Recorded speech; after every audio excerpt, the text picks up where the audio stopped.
Hello everyone. Today I'm going to continue with the video from last week. If you haven't watched it, you should, but I'm going to repeat a small part just to make sure it's clear how to do it. So I'm going to do one of these hedges, the splines for these, and then I'm going to continue with modeling how to model these faces. So if I go into the model, I've already saved created the views on elevation and plan like I showed on the previous video, and I saved separately one view with the right side of with this right side and the other with the left side, so we can model these separate because this will get too many lines and stuff around, so we should model it by parts. All I did is select one of these and do hide in view, hide element. So I have two in place masses, one for each side. So this will keep things cleaner. So the way I'm going to do this, if I start editing this mass, the way I did in the video before is I'm going to select this line, divide path, increase a few more points. It's more work, but it will give a better result.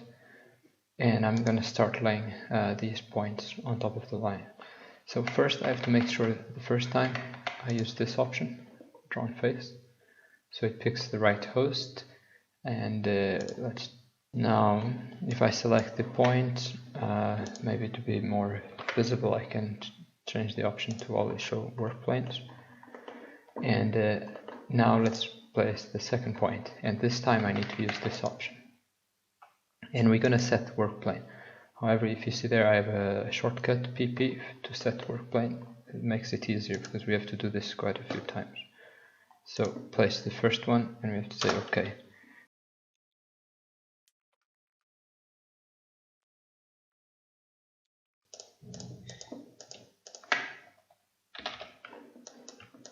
Just because it's easier to select them like that, I will give it a big enough offset. And I'm gonna start creating lines here. Make sure these are reference and place the next point hosted on the line. Now host by intersection, that tip is right at the bottom, so it went all the way down, but the next ones will stay up. Okay, I have them. I just need to hide this one, make sure I don't select it. And let's go with these. Now, I'm using the purple. I'm doing the purple edge, so I'm gonna again select the purple and use the option cut. Because I changed these to projection from the last video, I believe. And if I see thick lines, I can start seeing things a bit different. So later when I have this, a bunch of lines, I know which ones are the edges. So I have this all done for this first line. I'm gonna hide it, and I'm gonna do the same thing for the red line. I can even hide this one so I don't select it by accident. So again,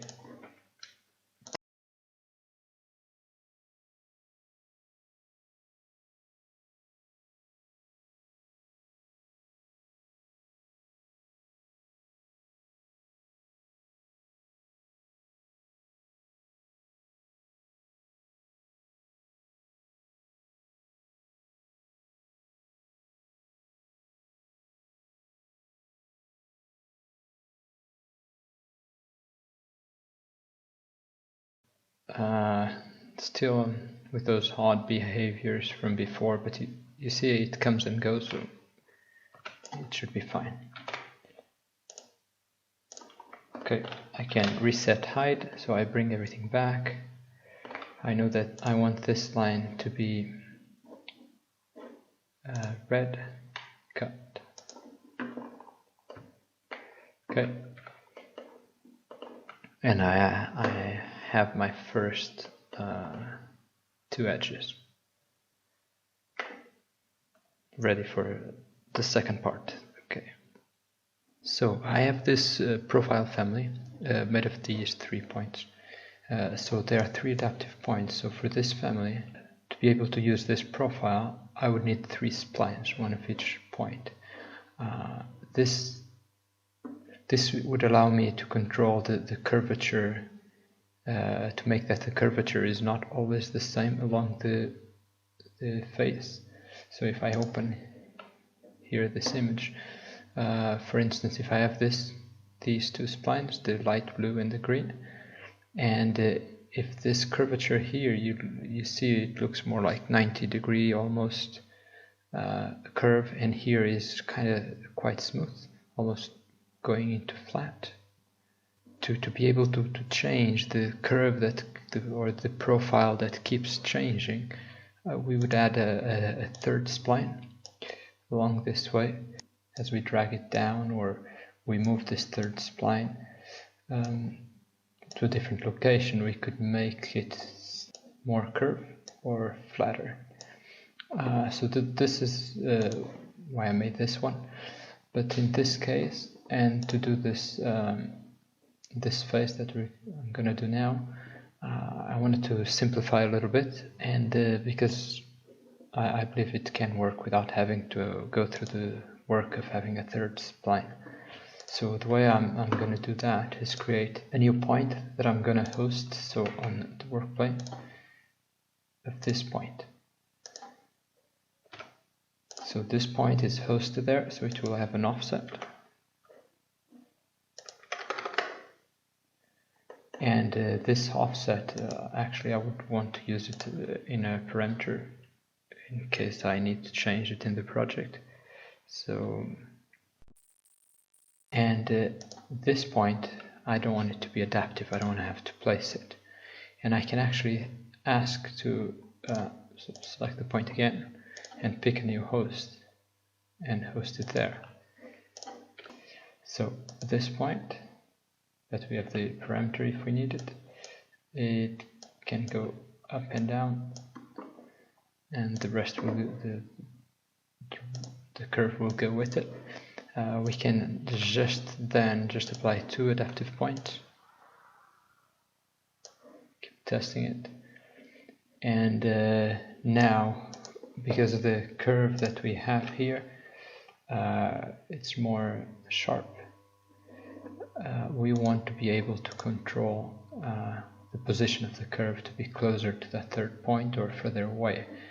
If we look at the end of this, it's going to turn into a flat face, so you want to be able to control that. So if we look at the parameters I have here, you can see that if I change this normalized curve parameter to 0.2, for instance, it's going to pull these where the parameter is applied, pull these back and stretch the line back.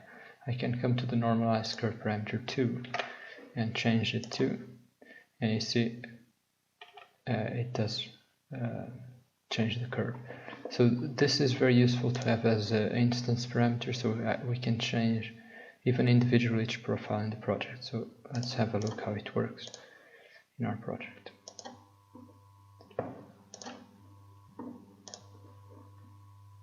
So if I go to left, when I was before, and I go place component, well, before that I do need to divide, I already did, so I'll do it again to show. So I need to do divide path, and we can add more numbers, and I can isolate the divided path, so it's easier to place our family. So if I place this family, wait 1 second, our curve is laying down, we don't want that, so there is a quick fix for this. There's this point, it needs to be always facing up. Z needs to be up. It's a little problem Revit has, the family disappear when I place it. If I do undo and go back, it does change. it will be up.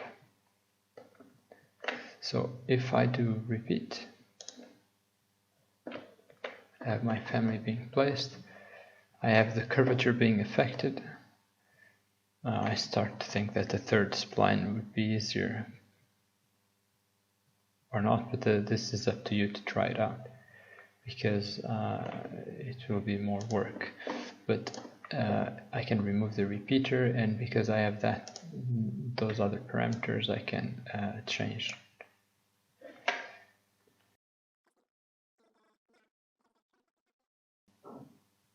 Until it looks better.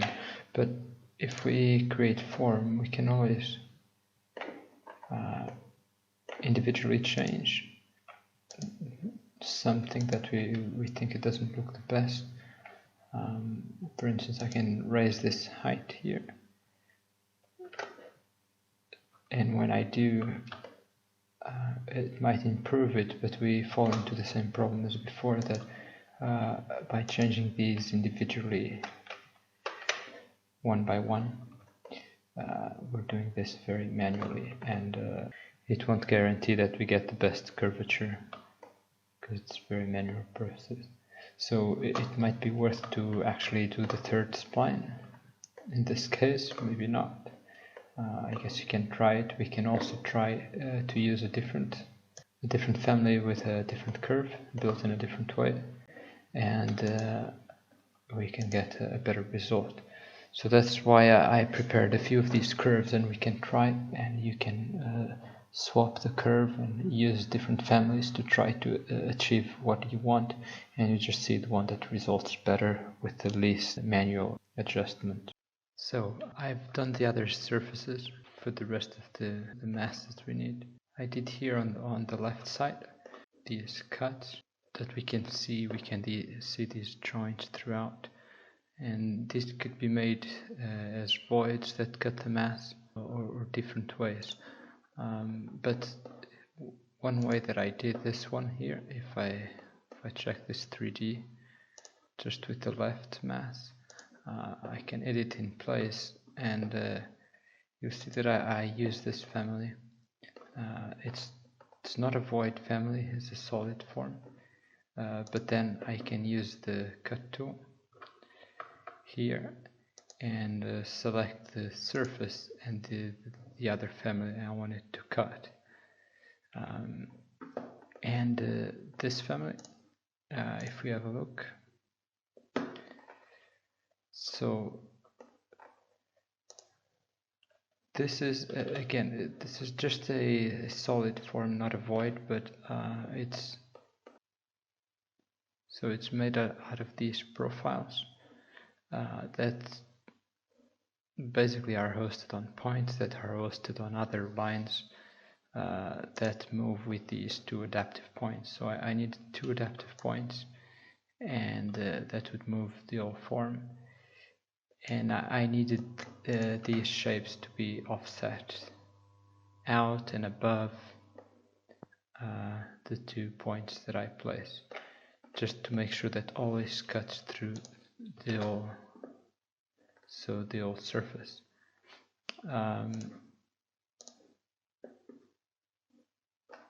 Another thing I did, I added a parameter for the height, so I can modify it from within the project, but a few things like that.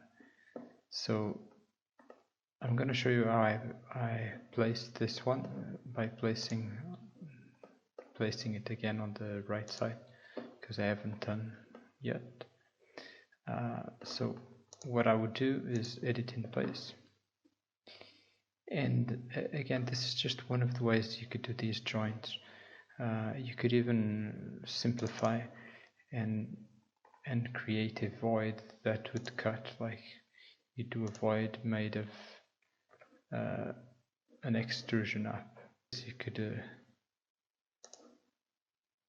create these thinner, of course, but you could create all these, make forms, and it's just an extrusion that would be simply drawn like this. This depends really on what you're trying to do, and you could have this one cut by that. When this one is hidden,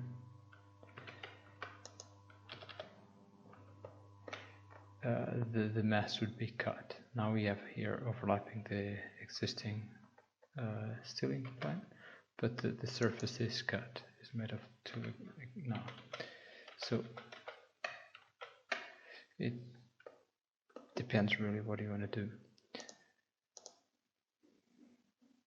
But I'm going to show you how I place these, because they rotate a little bit, and they're also thinner here on the bottom and thicker on the top. Well, they do different things, so I did it with this family. So if I come back to this right 3D view, and I want to cut this one to start with, because it's the one that has this thicker joint. Also has something else that I think it's light coming from there. These are things that I could include to the family later, and it just replicates on the other ones. But I'll place these now. So here I already have a divided path spline, so that's what I'm going to want to use. So if I'm able to select this divided path and another one,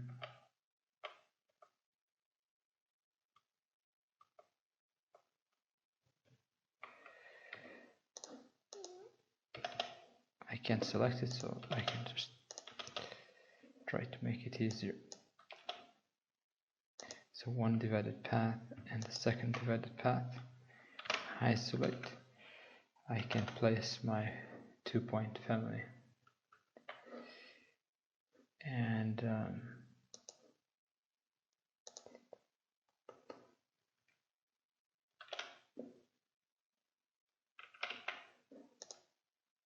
I guess it's hidden, so bring it back, and it's actually facing down, but I can flip it to come up. I can raise this height parameter, make sure it cuts through the whole thing, and use the repeat.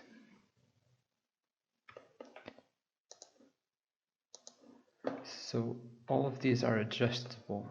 So these ones that are a bit twisted, I could come and select just the adaptive point and pick new host, and I can place it somewhere else, back or something. But in this case, because these joints stop around here, I'm gonna just delete these last ones. And those we could even do in a different way, because those are the thinner ones. But for now, I'm going to use the cut tool. So here, and I'm going to use multiple cut.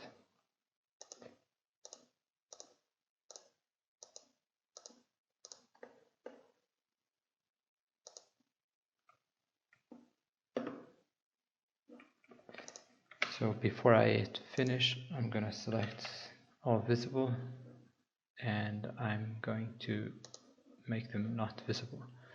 So that would mean when I finish the family, I don't see it. So what I have to do now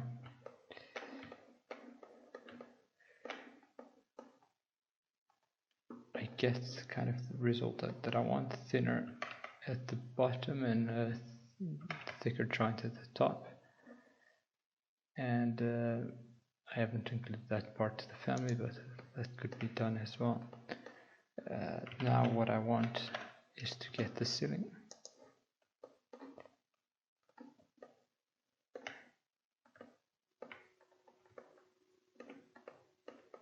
Oh, sorry, it's not made of a ceiling, it's made of wall by face. So I can get these walls back, and I have one that's making the whole surface, but because now it's cut, when I do update the face, it's not going to do the whole thing. So I just need to add a few more wall by face.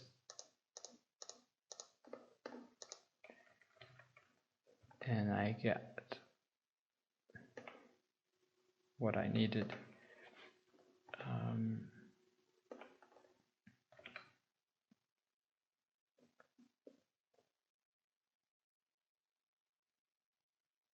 The same as I did in the other side.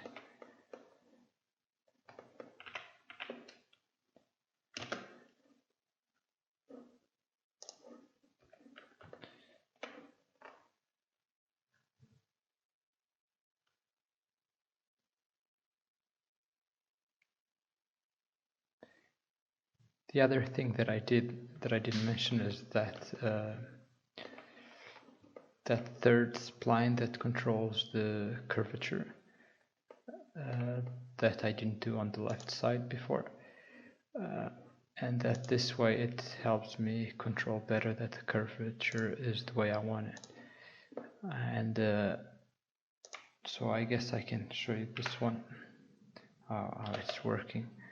So this third spline, I didn't make the other guide splines because doesn't need to be so perfect in the middle here. So I can just grab any of these and pull them.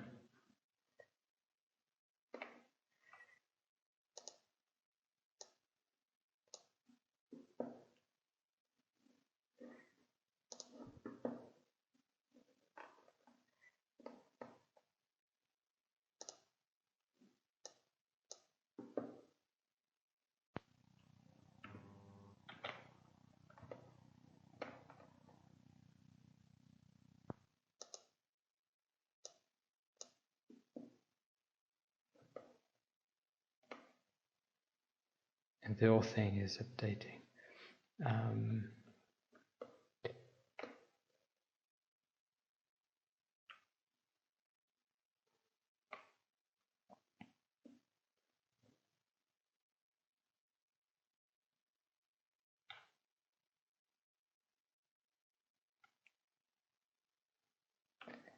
And what I'm doing here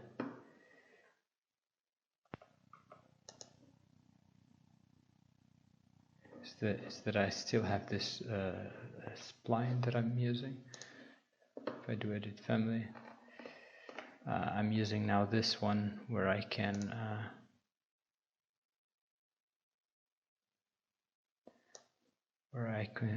control.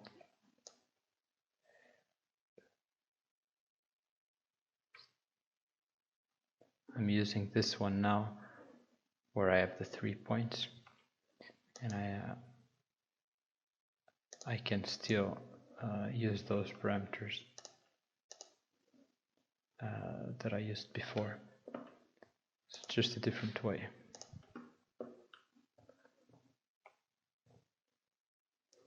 But anyway, let's move back with these.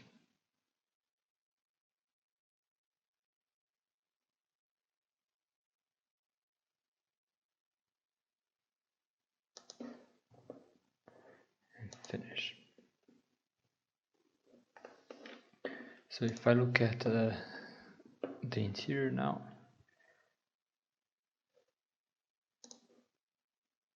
I can see it's not exactly what I have there. I guess I didn't use the right dimensions, so I didn't look at that. But it's something that I can control and change as I wish later, because I do have the structure of this form made of those splines that I can individually change. I guess that's the idea, the main idea of this. For instance, if I open this 3D, there I have my splines. If one of these is changing, I can come in edit. I can even isolate my element and look on elevations. And once I do this, of course, it's modifying the math.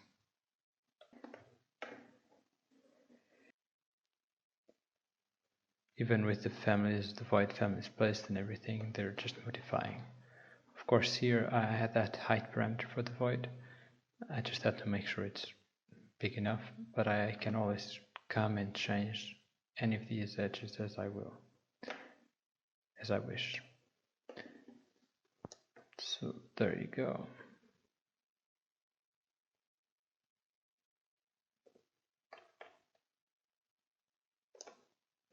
So you can look at the curvature as you walk through and see if it is, and see that it is better.